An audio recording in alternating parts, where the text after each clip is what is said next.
Appreciate it. Take care. Folks, wanted to bring you an update on the Bannon.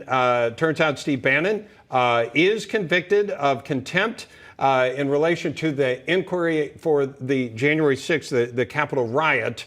There were 2 counts, found guilty of them. I believe we have Thane Rosenbaum standing by. Rosenbaum, sorry. Thane, I want to make sure I'm correct in what I'm saying, and your take on this. You're absolutely correct, Bob. Bannon was found guilty of 2 counts of criminal contempt for both not appearing for his giving oral testimony to the January 6th Select Committee and not producing any documents. The trial was only a few days. It's largely unprecedented, most people should know. The criminal contempt of Congress, I think the last time there was a conviction was the early 30s. So you're talking about 70, 80 years ago was the last time that someone received this conviction. Bannon's lawyer in the last day or so was making new arguments saying, among other things, last night he filed a motion saying, how's my client getting a fair trial when the jury's going to go home and watch the prime time January 6th Select Committee? Yes, the jurors are instructed by the judge not to watch TV, but they will, and they probably did. And by the way, Bannon's name came up, and in fact, a recording of something he said was presented last night. So that argument the judge obviously rejected, and the jury obviously, saw him. Yeah. Essentially, the argument here had to do with him simply failing to appear in being in contempt of Congress. But the defenses were also all rejected by the judge. Thane, we spoke with Alan Dershowitz earlier this week, who said, of course, he's going to be found guilty, but he does feel that he might be able to go to appeals court to get that overturned. What do you think about that? So, Katrina, this goes to the issue of executive privilege. We've now heard this a number of times, right? The whole point of an executive privilege is so that the president can have frank and open conversations with his or her advisors without the advisors fearing that one day they will be subject to criminal penalty. That's what the privilege is for. And so we've seen this with connection with Navarro and Meadows and Scavino. We've now heard this a number of times. The Supreme Court's never other than in the Nixon case, they never really talked about this particular issue about the advisors, the protection of advisors. So It's possible that this conservative Supreme Court will be interested in it. Here's the problem. Bannon wasn't working in the White House at the time that they were seeking evidence for these charges.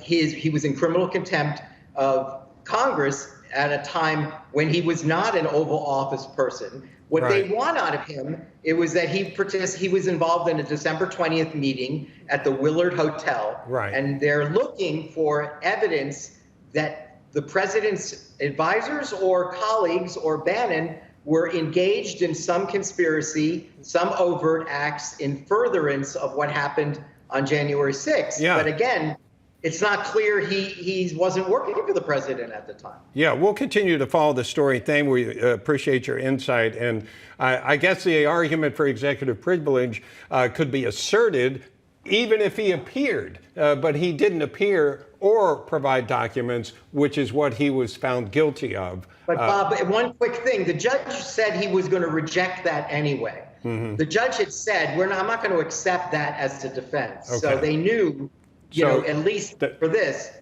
he could have asserted it if he showed up to Congress, right? That's your point.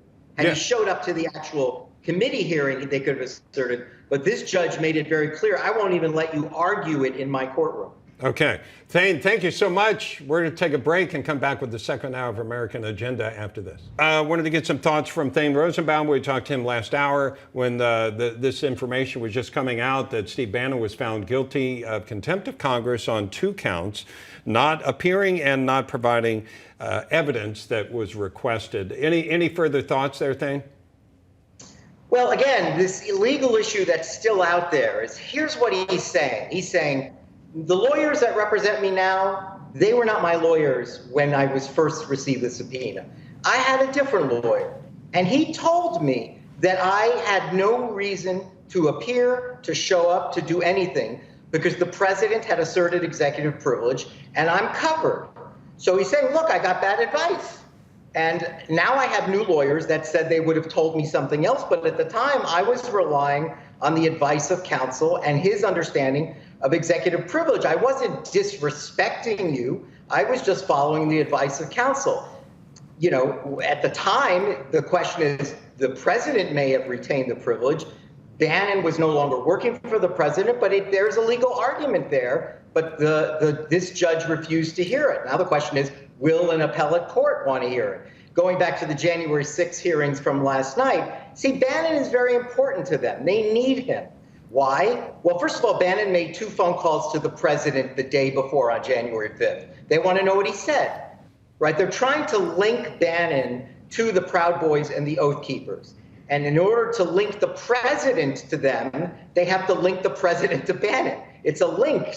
Otherwise, all you have is this circumstantial evidence. So what they want to show is that Bannon, through his podcasts, through his phone calls, his emails, was somehow connected to the people at the Willard Hotel on December 20th that planned the idea of declaring victory, even if the election officials decided otherwise. And secondly, to basically say to his podcast, he said, hey, show up on January 6th. Something really special is going to happen. I think he used the word firestorm. That's why they need Bannon. Before we go, Thane, what happens now?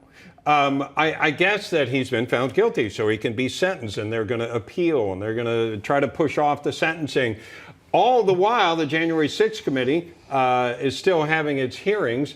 And how does this affect all that? Does this make him more inclined to go ahead and respond? And if he does that mean he would get a lighter sentence or no sentence? I mean, how does this play out? Well, remember, Bannon, we know, is not shy. He says he wants to testify. He wants to, make a case on behalf of Donald Trump and on behalf of the idea of election fraud. He wants to communicate with the committee to some degree. He was advised by, I suspect, either the president and of course his lawyers not to, but he claims that he's happy to go and testify. I don't know if that's true. So then what's next? So, well, first of all, the appeal, right? The appeal, he's still convicted for the original contempt. Right. So I don't think he cures it by saying, hey, guess what? I'm ready to show up. Right. Never mind. But also one last thing, Peter Navarro's trial is coming up too. Yeah. So there's going to be another criminal contempt. The exact same case is going to come up with Navarro, except Navarro did have a job at the White House at that time. All right. All right. Thane Rosenbaum, we really appreciate your insights. Thank you. Thank you.